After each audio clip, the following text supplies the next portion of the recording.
kemarin. Yang nggak ada di WA nanti akan saya jelaskan sambil melakukan presentasi.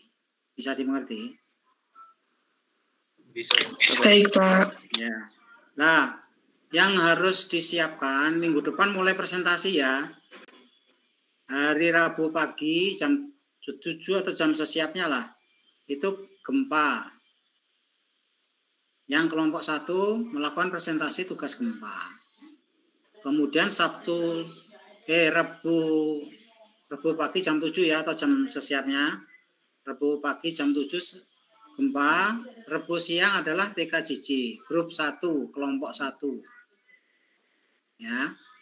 Sudah tahu kan yang harus disiapkan? Halo? Kemudian hari Kamisnya adalah yang TKJB kelompok 1. Sudah ngerti? Pak, maaf Pak sebelumnya Pak. Iya. Untuk TKJJ untuk minggu besok TKJJ masih sama Bu Dewi, Bu. Ya. Sorry ya, Bu Dewi dulu. Jadi untuk minggu depan kan yang TKJJ sama Bu Dewi dulu ya, sampai minggu 4. Jadi kelompok 1-nya minggu ke-5 setelah Bu Dewi selesai. Jadi yang minggu depan tolong disiapkan presentasi untuk gempa dan beton. Yang gempa kelompok 1 hari Rabu jam 7 atau setelah siap. Kemudian betonnya hari Kamis jam 10 seperti ini, karena saya harus ngajar dulu di reguler. Ya, jam 7 saya ngajar reguler, jam 10 saya sama RPL. Ya. Kelompok 1 siapa? Saya lihatnya di daftarnya ya. Yang gempa kelompok 1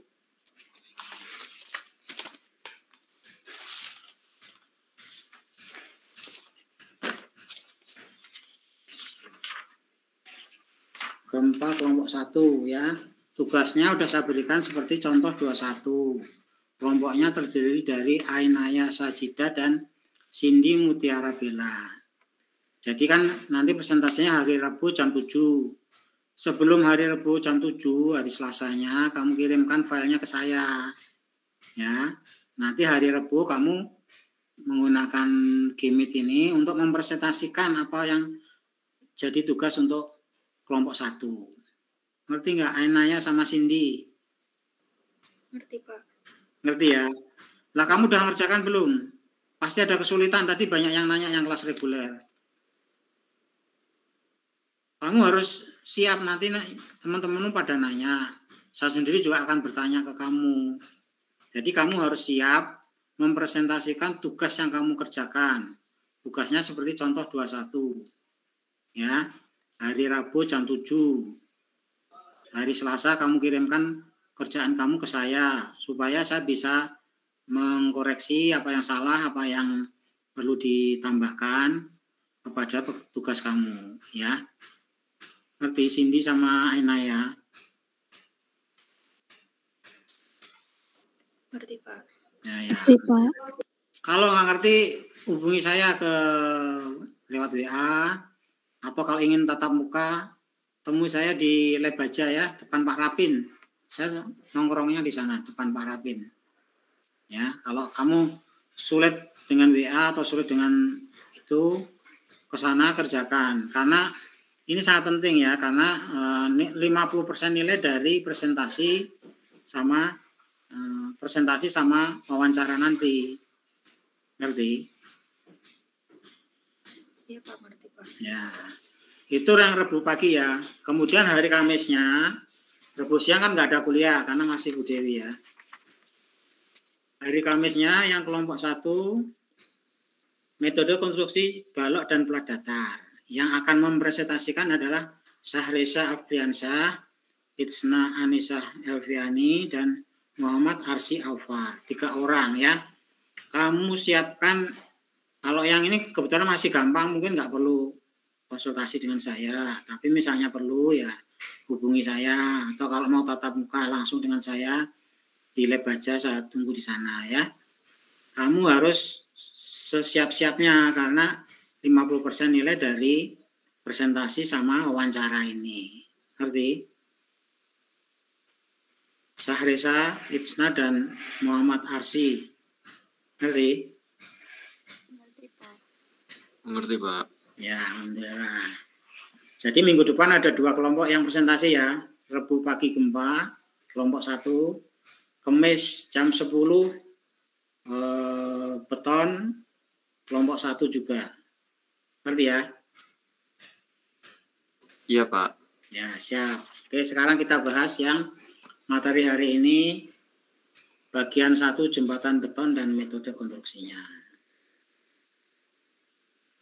Yang penting perlu diperhatikan di sini adalah yang paragraf kedua ini, bahwa untuk jembatan itu desainnya tidak cukup 1. Desainnya ada 2, yaitu desain untuk beban jembatan selama pemakaian, jembatan asli namanya, atau desain asli jembatan. Yang kedua adalah desain untuk pelaksanaannya.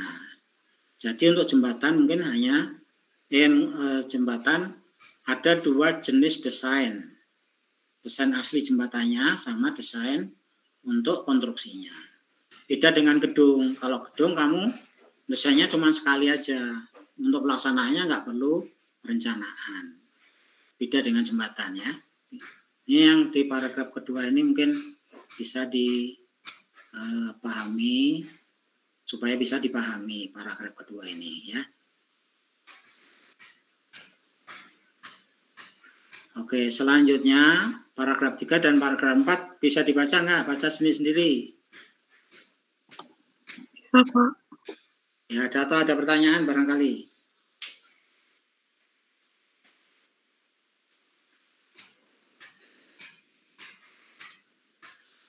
Belum ada, Pak. Nah, ya udah baca dulu ya paragraf 3 dan paragraf 4. Iya, Pak. Ya, karena sambil rokokan. Iya, Pak.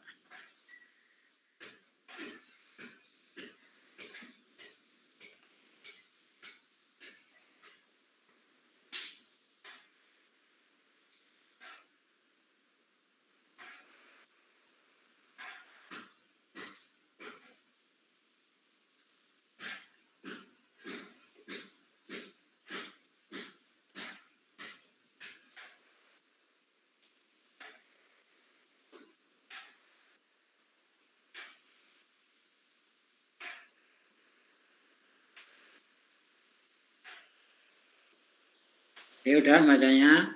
Kalau udah saya lanjutkan dengan bagian-bagian jembatan. Jadi bagian jembatan itu terdiri dari struktur atas atau superstructure, itu yang nomor 1 ini ya, sama nomor 2. Kemudian substructure itu yang nomor 3, dan fondasi. Fondasi yang nomor 4 sama pile cap. 4 sama pile cap. Pile cap itu yang ini ya, namanya pile cap. Kalau nomor 6, bangunan pengaman ini supaya tidak terjadi kerusakan. Karena banyak terjadi kerusakan sehingga ini jembatannya kelihatan. Pile cap, pilenya yang panjangnya kelihatan. Itu bisa mengakibatkan kelongsoran pada abutmen atau pilar. Bentuk dan bagian jembatan dapat dibagi menjadi 4 bagian utama, yaitu struktur atas, yang tadi saya bilang upper structure, struktur bawah atau substructure, jalan pendekat, dan bangunan pengaman. Jalan pendekat itu biasanya kalau masuk jembatan dari jalan, itu biasanya kan di kita ini jembatan lebih sempit daripada jalan. Ya, di situ ada, sebelum masuk jembatan itu adalah jalan pendekatnya. Biasanya di situ ada tertulis itunya, nama jembatan, diresmikan apa, sungai apa gitu ya. Kemudian pengelola jembatannya itu adalah dari kementerian mana. Ya, itu yang perlu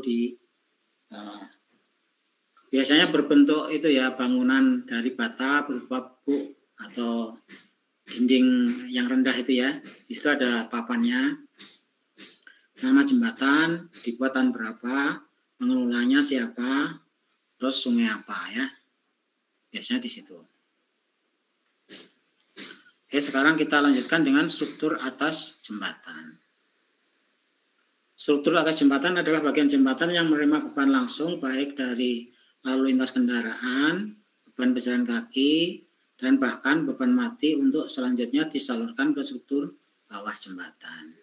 Struktur atas jembatan ini terdiri dari gelagar induk, kemudian tumpuan atau peletakan, lantai jembatan, dan diafragma. Ya. Jadi diafragma itu adalah balok menyilang yang menghubungkan balok-balok induk itu. Jadi antara balok-balok induk, dua balok induk dihubungkan secara melintang oleh diafragma. Tujuannya adalah supaya seluruh balok induk akan menahan beban secara bersama-sama, sehingga terjadi kekompakan seluruh balok induk dalam menahan beban lalu lintas. Ngerti? Ngerti apa ngerti? Ngerti, Pak. Ya. Iya, Pak. Nanti kalau kamu lihat lewat bawah jembatan di Kopo atau di Cimindi atau di itu, kamu lihat di samping balok memanjang ada balok melintang. Itu kalau jembatannya bentuk I ya, tapi kalau kamu misalnya di Paspati kan bentuknya box girder.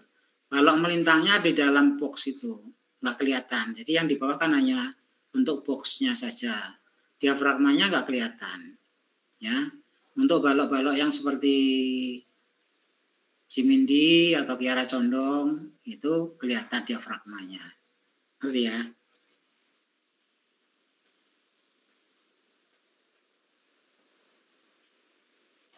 Kemudian bagian-bagian lain jembatan, trotoar, saya kira ini untuk jalan pejalan kaki ya.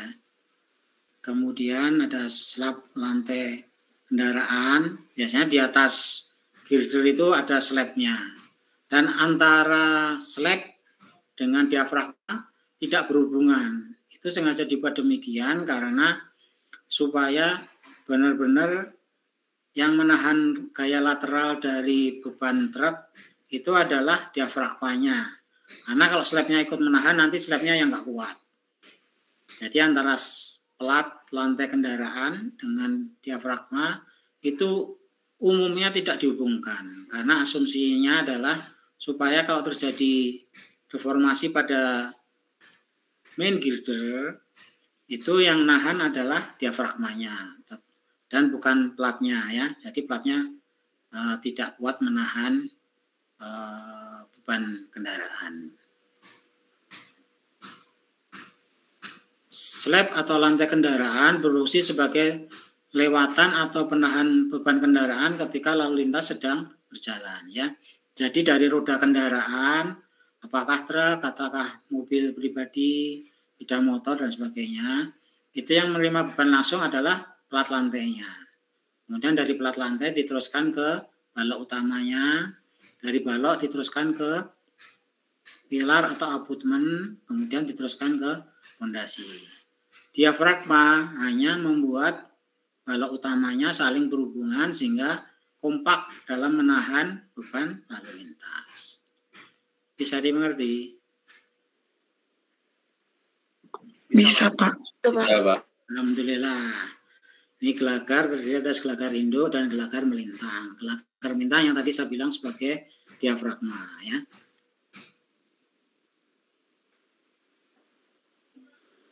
Gelagar melintang merupakan komponen jembatan yang letaknya melintang arah jembatan.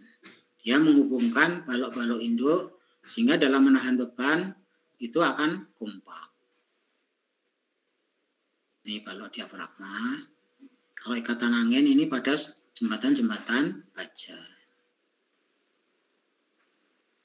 Tumpuan itu adalah yang menghubungkan antara balok induk dengan abutmen dan pilar. Abutmen atau pilar.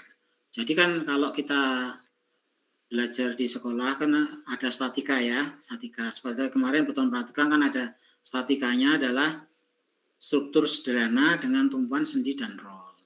Nah, sendi dan rollnya itu dibuat supaya menyerupai sendi dan roll, itu ada namanya bearing atau tumpuan. Tumpuannya nanti ada yang sendi, ada yang roll, ada yang jepit. Ya. Jadi tujuannya adalah supaya statikanya dapat diterapkan di struktur jembatan tersebut.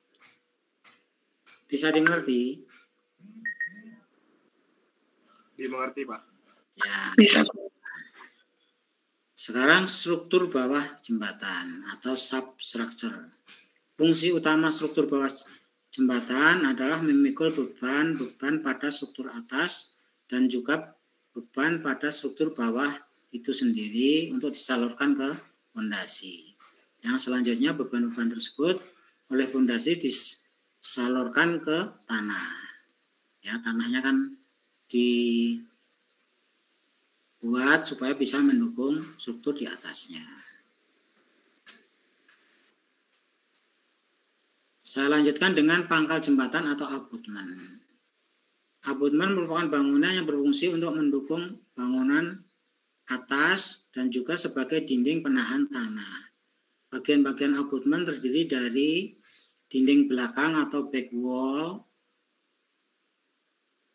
dinding penahan atau brace wall, dinding sayap itu yang di samping, oprit atau plat injak itu yang menghubungkan jalan sehingga pada waktu kendaraan masuk ke jembatan tidak terjadi hentakan. Jadi kendaraannya bisa nyaman masuk dari jalan ke jembatan atau dari jembatan ke jalan.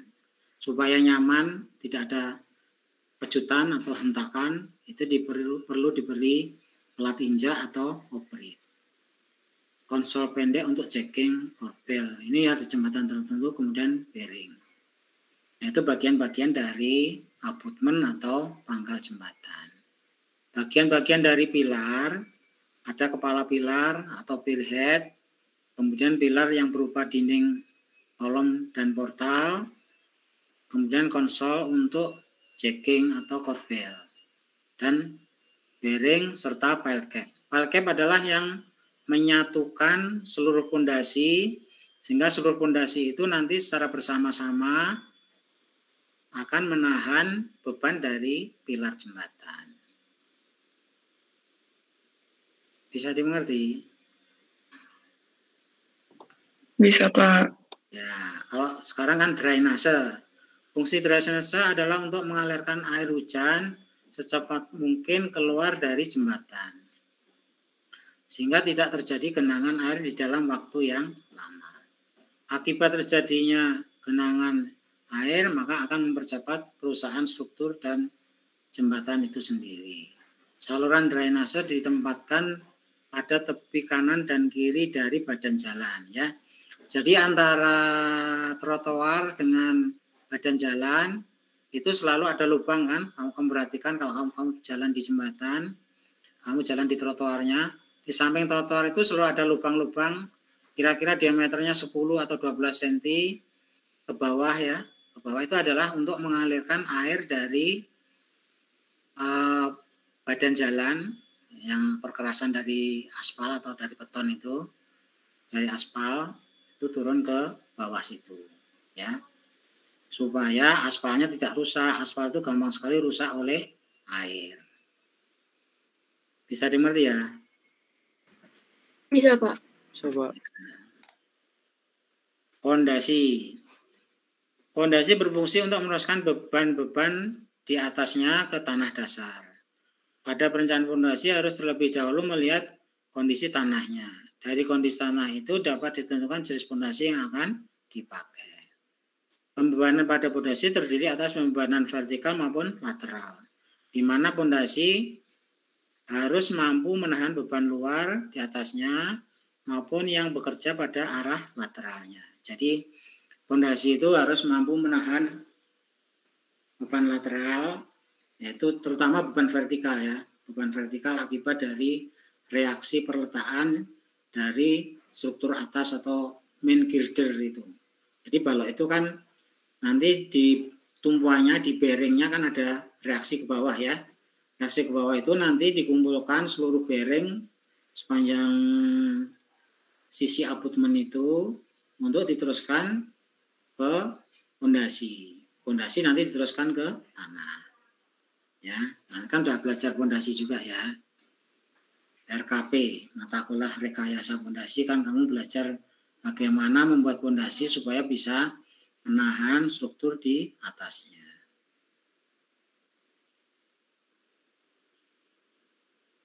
Nah, sekarang dibaca jenis-jenis jembatan. Baca dulu. Biar biar tahu. Jenis kelihatan dari situ ya. Jenis-jenis jembatan. Terlihat, Pak. Lihat, Pak.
Sambil saya beri penjelasan juga.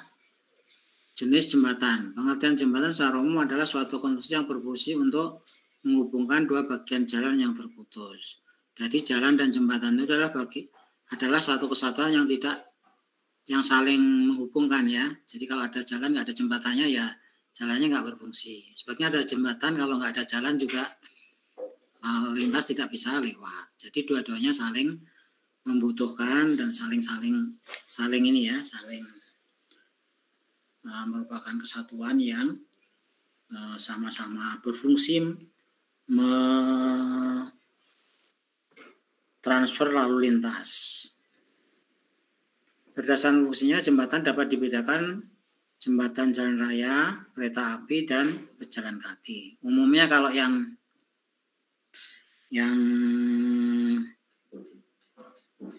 banyak dipakai di lingkungan kita itu adalah jembatan jalan raya, kereta api, dan penyeberangan, dan jembatan penyeberangan atau pejalan kaki. Ini berdasarkan fungsinya karena bebannya berbeda-beda. Kalau jalan raya kan bebannya yang dipakai truk. Kalau kereta api kan lokomotifnya, kepalanya kereta itu yang untuk mendesain ya. Kemudian kalau pejalan kaki ya biasanya dipakai beban 500 kg per meter persegi. Berdasarkan lokasinya, jembatan berada di atas sungai atau di atas tanah ya. Kalau jembatan yang di atas sungai itu adalah jembatan yang mungkin seperti yang di Bojong Soang itu ya, di Nanjung, yang di daerah banjir di Bandung Selatan itu apa namanya? Itu. Atau jembatan Citarum yang di Ciamplas. Itu adalah jembatan di atas sungai. Kalau jembatan yang di atas tanah itu adalah seperti flyover, underpass, kemudian mungkin juga penghubung jalan seperti gorong-gorong, itu adalah jembatan yang berada di atas tanah. Kemudian ada juga jembatan yang ini flyover sama block box culvert sudah ada di sini ya. Berdasarkan bahan konstruksinya ada kayu, beton prategang, baja, dan komposit. Komposit ini umumnya terdiri dari baja dan beton. Kalau komposit ada juga komposit tapi yang beton prategang dengan beton juga ada. Ya, kemudian berdasarkan tipe strukturnya jembatan plat atau slab bridge, plat berongga atau voided slab, jembatan gelagar, jembatan rangka itu seperti yang di Nanjung itu, truss bridge, jembatan pelengkung, arch bridge ini. Kalau kamu pernah ke Kota Baru Parahyangan, di sana ada jembatan pelengkung, arch bridge. Ya, kemudian jembatan gantung, suspension bridge, ini contohnya adalah yang di Kalimantan Timur, di Samarinda yang kemarin masalah itu ya, atau yang terkenal adalah Golden Gate, jembatan Golden Gate yang di Teluk San Francisco, atau jembatan Manhattan, itu adalah jembatan suspension bridge. Kalau kabel stay bridge ini adalah seperti Paspati, Suramadu, atau yang di Batam, Barelang, Batam, Rempang, Galang, itu kan kabel ini ya. Atau kalau kamu pernah ke Ambon, jembatan Merdeka, itu pakai kabel. Kemudian kalau ke Manado, jembatan yang di Pelabuhan Manado, itu pakai kabel. Kemudian jembatan cantilever ini jarang dipakai, tapi ya, fungsinya adalah jembatan yang hanya ditopang dari satu sisi saja. Bisa dimengerti? Bisa, Pak. Alhamdulillah. Sekarang berdasarkan fungsinya, jembatan dapat didukung oleh beberapa jenis pondasi sebagai berikut. Pondasi kayu atau log pile, pondasi pancang baja atau steel pile, tiang pancang beton atau reinforced concrete pile, tiang pancang beton pracetak prategang pracetak atau precast prestressed concrete pile, tiang beton cetak di tempat atau concrete cast in place, tiang pancang composite pile. Jadi yang banyak dipakai adalah steel pile, kemudian reinforced concrete pile. Reinforced concrete pile ini udah mungkin yang tiang pancang yang pendek-pendek itu, yang panjang 3 meter itu ya. Itu hanya untuk beban-beban kecil. Kalau yang untuk beban-beban besar yang pre-stress concrete pile atau spoon pile itu ya. Kemudian tiang beton cetak di tempat atau concrete cast pile ini biasanya untuk pondasi setempat atau menerus.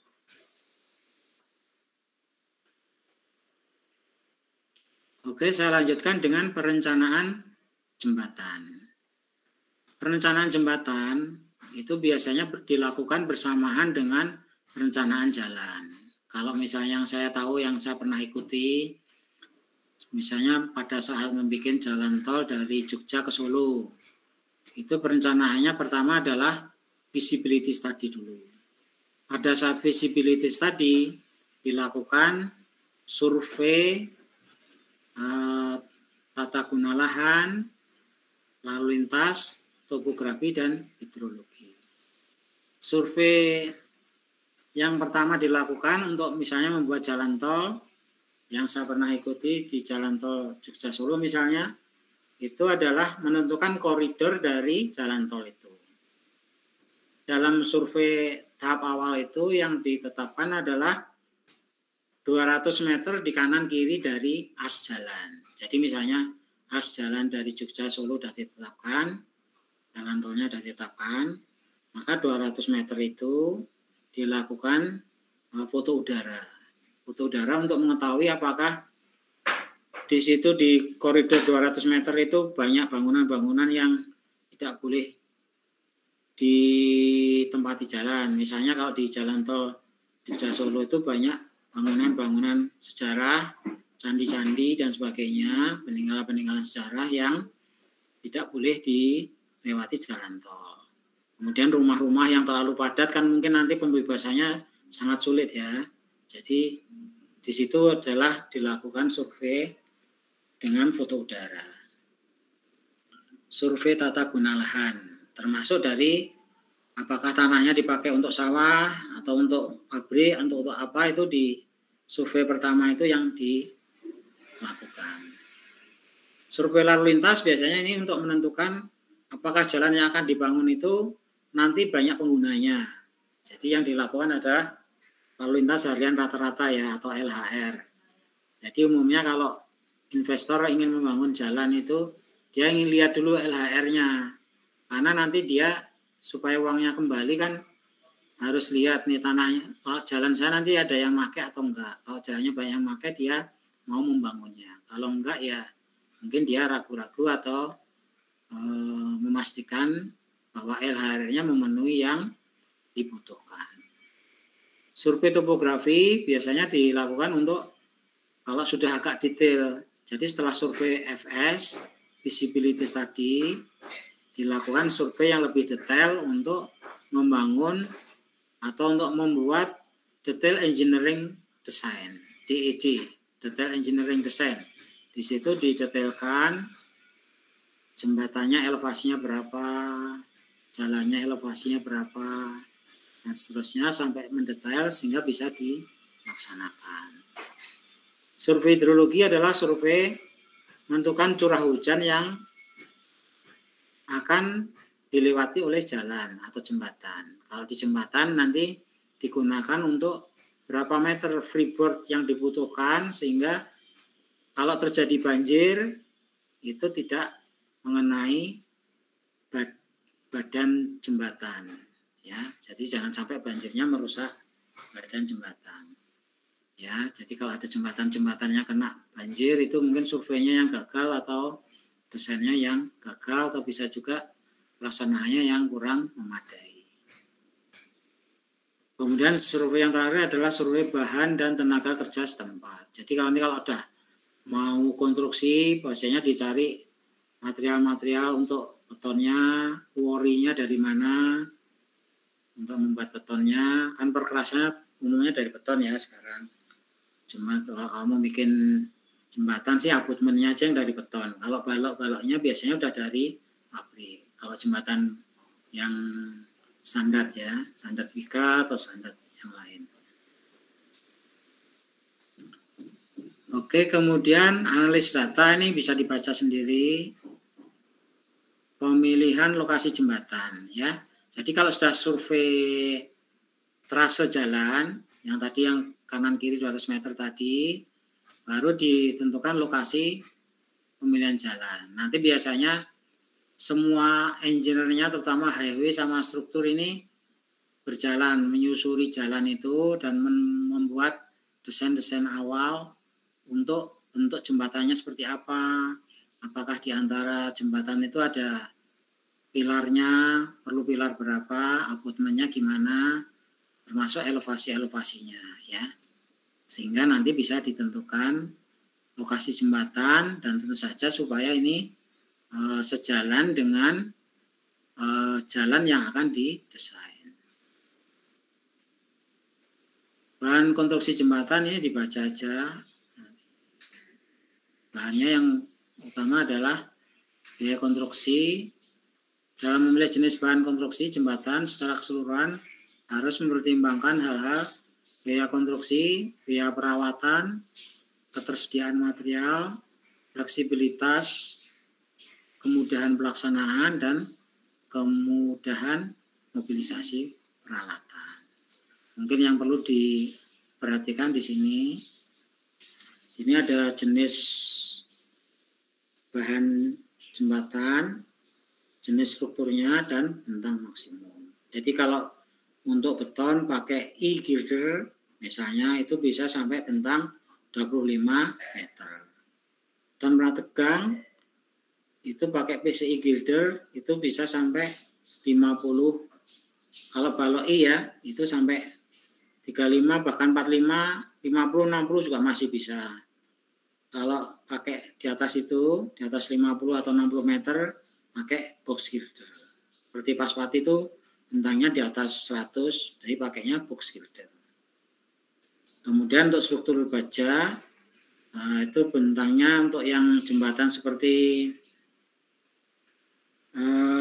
daya kolot yang tempat banjir itu bentangnya antara 75 meter, 60 sampai 75 meter.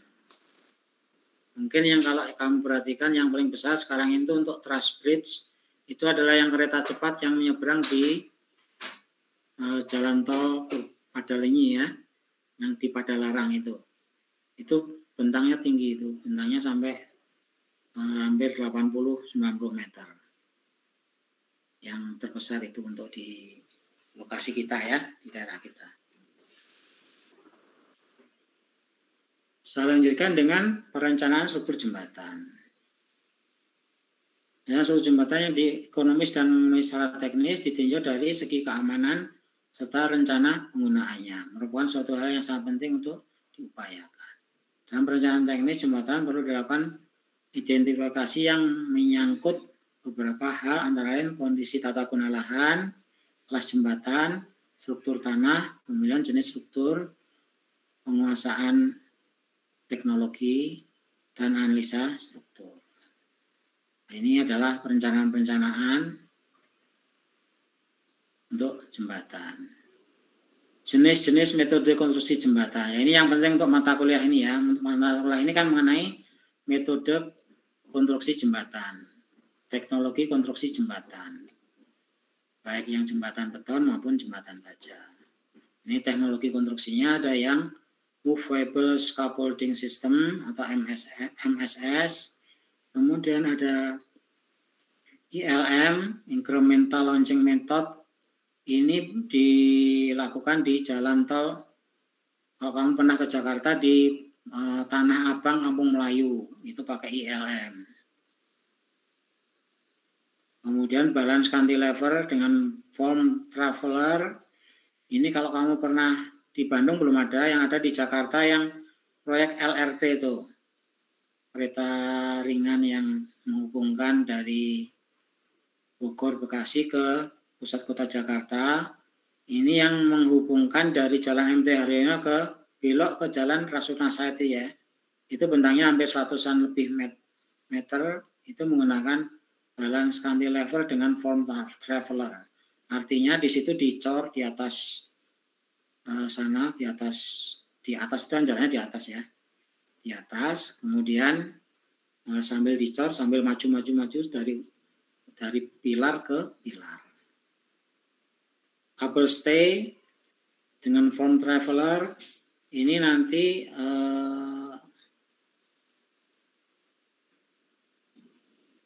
ini terdiri dari balance cantilever. Ini kalau untuk struktur yang seperti barelang itu pakai metode ini yang dipakainya. Kemudian span by span erection with launching girder, nanti saya jelaskan seperti di Jalan Bogor Outer Ring Road. Itu pakai ini, span by span erection with launching girder. Kemudian balance cantilever dengan crane. Nah, ini mungkin yang di kereta cepat ya, kalau memperhatikan proyek kereta cepat, mungkin tapi sekarang sudah hampir selesai. Ini pakainya balance cantilever erection with cranes. Nah, ini ada penjelasannya. MSS, ILM, kemudian balance cantilever. Ini untuk pengetahuan aja ya. Metode konstruksi jembatan kabel stay. Kemudian metode precast segmental box girder. Nanti saya jelaskan ini di proyek Blok M Antasari. Nanti saya akan melakukan presentasi untuk proyek Blok M Antasari yang menggunakan segmental precast pre-stress ya, precast pre-stress segmental box girder. Nanti saya jelaskan kalau saya menjelaskan di presentasi saya pada saat proyek Blok M Antasari ya. Jadi nanti sambil presentasi nanti saya kalau ada waktu sisa saya isi dengan materi-materi tambahan untuk presentasi dari proyek-proyek biar kamu nggak ketinggalan proyek-proyek. Biar tahu lah, karena proyek-proyek itu adalah tempat untuk mempraktekkan ilmu yang sudah diterima. Metode rangka baja ini ada di materinya ya, di materi yang bagian kelima atau bagian keenam ya. Itu ada rangka baja, sudah saya bagian materinya. Ini metodenya macam-macam, ada full temporary support, semi temporary, full cantilever, semi cantilever. Yang saya berikan di bagian kelima itu adalah yang full cantilever. Jadi di situ ada, jadi di samping jembatan yang mau dibangun, di ujung sananya dibangun dulu jembatan sementara yang digunakan sebagai beban. Nanti kalau pas presentasi bagian kelima, sekaligus saya akan jelaskan mengenai metode rangka baja dengan full cantilever. Nah, ini penjelasannya.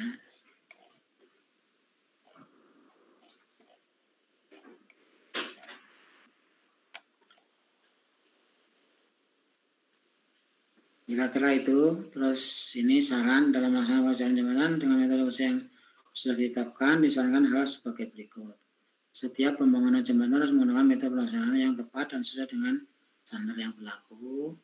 Setiap pemilihan metode pelaksanaan harus sesuai dengan kondisi alam di lokasi pembangunan. Kemudian K3. Bisa dimengerti? Dimengerti, Pak. Oh ya, alhamdulillah. Ya. Ini kuliahnya 1 jam aja ya. Ini saya menjelaskan ini saja. Waktunya tolong digunakan untuk mempersiapkan presentasinya. Untuk minggu depan yang gempa sama beton harap disiapkan. Yang gempa agak sulit, tadi udah banyak yang nanya yang kelas reguler, banyak yang masih bingung perhitungannya. Apalagi kan ini kuliah pertama gempa ya. Kamu nanti kerjakan tugasnya. Kalau nanti tanya saya, boleh secara langsung atau secara pakai WA. Supaya kamu nanti presentasi siap menghadapi pertanyaan-pertanyaan baik dari teman-teman kamu maupun dari saya.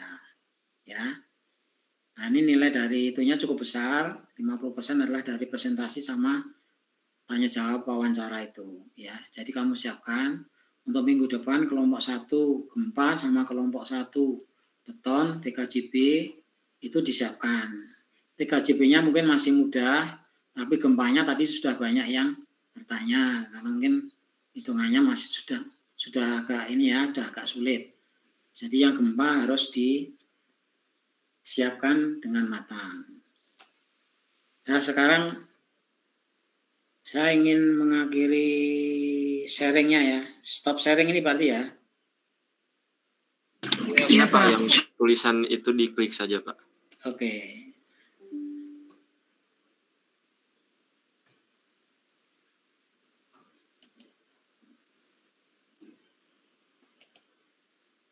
Nah, sekarang mau nanya apa ke saya? Terutama yang gempa kelompok 1 ya. Kalau gini mungkin sulit, nanti kalau bingung nanti saya jelaskan secara itu aja. Yang presentasi gempa adalah tadi ya, Cindy sama Inaya ya. Cindy sama Inaya gimana? Tugas contoh 21. Masih dicoba, Pak. Ya, jangan sampai lebih dari waktunya ya. Saya mengandalkan kamu nanti kalau ini kan banyak sekali, ada 11 grup ya, 11 kelompok. Jadi saya harapkan kita 1 semester ini 11-11-nya bisa selesai karena kan saya juga harus setor nilai ya. Nilainya harus saya setorkan semuanya ke 11 kelompok itu. Gitu. Ainaya sama Cindy. Kamu siapkan sesiap mungkin karena kamu nanti hari Rabu tuh kamu presentasi dari kamu. Saya hanya sebagai peserta loh ya. Saya hanya sebagai peserta dengerin dari kamu. Cuman 1 hari sebelumnya, hari Selasa, kirimkan ke grup tugas yang sudah kamu kerjakan supaya bisa memeriksa apakah itunya sudah betul belum hitungannya. Kemudian kalau ada salah saya koreksi nanti pada saat presentasi.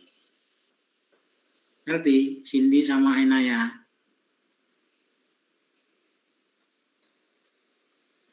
Iya, Pak. Ya, alhamdulillah. Ada kesulitan? Hitung contoh 21. Tugas yang mirip contoh 21. Pasti ada ya? Iya, Pak. Nah, ya udah nanti beritahu saya kalau ada kesulitan. Baik, Pak. Ada pertanyaan lain barangkali? Ya, saya tunggu. Sambil nunggu habisnya itu ya, mungkin saya hanya 1 jam aja untuk presentasi saya. Waktunya tolong digunakan untuk mengerjakan tugas masing-masing.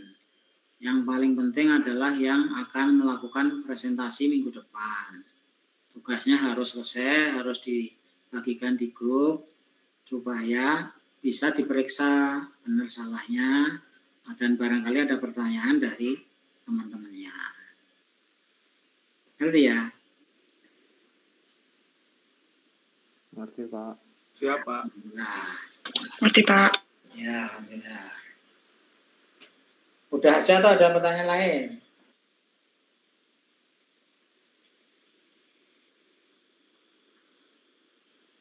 Dari saya cukup, Pak. Belum ada, Pak. Cukup. Ya, alhamdulillah.